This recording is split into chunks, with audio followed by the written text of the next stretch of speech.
مجید رضوی. گفتم سازه رفتن و کوکش نکن، اون موهای ناز تو کش نکن، انقدر تو چش نرو، اون چشای خوشگلو از من دورش نکن.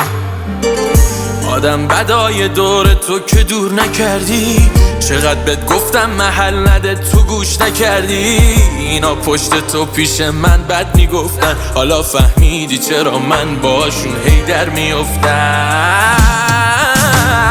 اینا تو رو اذیت میکنن، نیومده خستت میکنن، همه جور من پشت تو هم، بیا قایم بشو پشت خودم.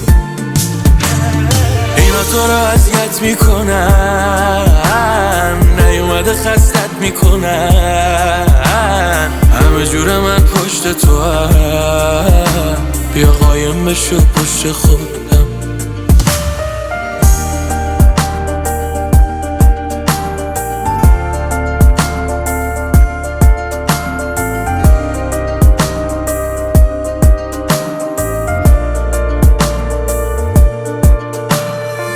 قربون خنده های نازت نبینم، بخوای گریه کنی من دارم نیازت. عزیزم میری بیرون من دلشوره میگیرم، آخه من کلی چشم بد دورت میبینم.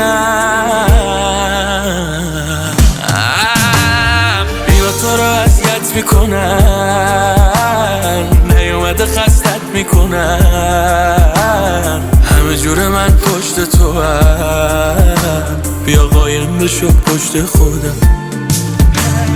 اینا تو رو اذیت میکنن، نیومده خستت میکنن، همه جور من پشت تو هم، بیا قایم بشو پشت خودم.